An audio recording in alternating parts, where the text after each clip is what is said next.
Welcome back to the Swinify channel, and today we're building a jigsaw trap from Saw, and I won't take any much time from you guys, so let's get into it. So first you want to build a platform and a room so that you can put all the stuff like the buttons, the jigsaw trap inside it, so yeah. Now for the links, make sure to place down a powered door in the middle of the room. And then next, this is optional for you guys, but you can place down a image, and this is just for the jigsaw picture, and I think it just adds to the vibe, and I think you guys should incorporate it in case you are making a map like this. This is a new feature I've not tested before, but I like it, so. Just make sure to search up the jigsaw on the actual search bar and you'll find the image. This is also optional, but I'm placing a light on top of the picture so it shows more during the gameplay. And it just looks like a TV screen, so I would do the same thing if you guys are going for that more realistic jigsaw look. Next, you guys want to place down buttons on the ground just for the players to click on. This is necessary because this is what the players use to combat each other. You also need to place down a powered invisible block.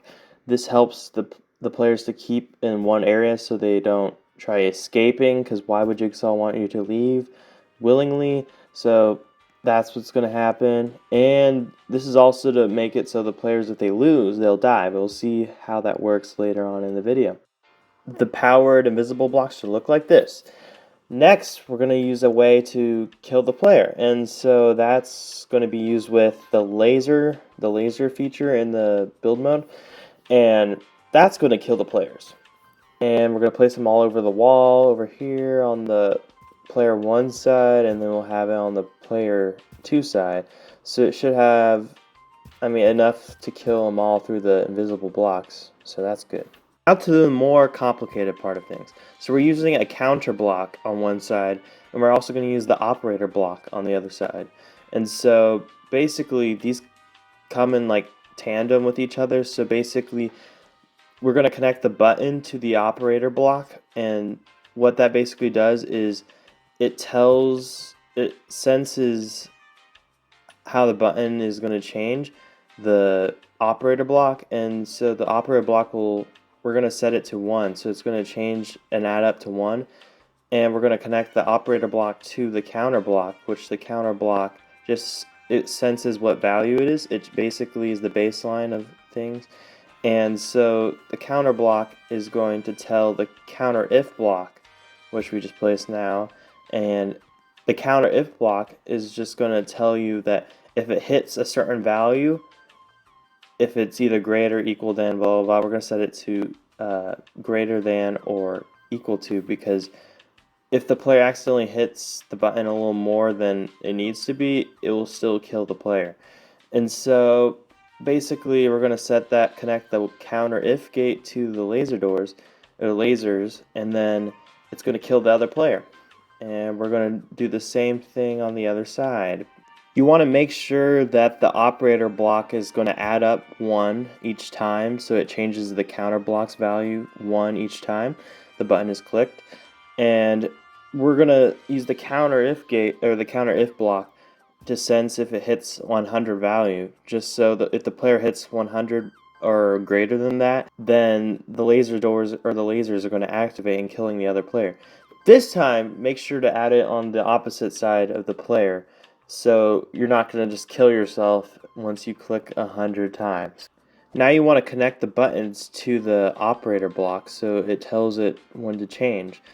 You want to do that for each given operator block, and we'll do it on the other side too.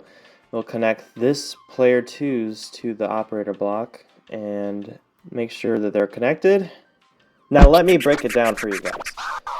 When the players spawn inside the little cell, the players will click the buttons and it will send it to the operator block.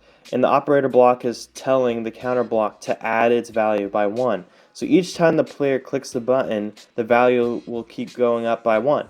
And so the counter if block is going to sense when the value hits 100. So when the value keeps adding up to 100, then the counter block will activate the laser the lasers to kill the player. And that's the gist of how it works. So here, this is optional, but you can place down the timer, and we're going to connect the operator blocks on both sides to each given timer. So basically, each time the player clicks the button, it's going to add up to the timer, and it's going to keep track of how many clicks you have. And so when you reach 100, you can actually see your opponent and what their clicks are, and then you can kind of base off your speed by that. And this is just optional, but I think it's really helpful and a cool feature. So make sure to connect the operator blocks to the timers. Okay, so basically replace an OR gate, and so that means once the value, we're going to connect the counter block so the value is 100. So we're going to do that on both sides on the other counter gate, the other counter block.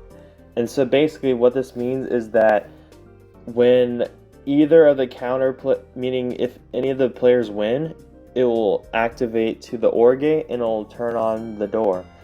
So this is just the reason why we're not just doing one, is because if the other player that doesn't have the counter block connected to the OR gate, it will just make it so the player can't escape. Even though he killed the other player, the player cannot escape the door.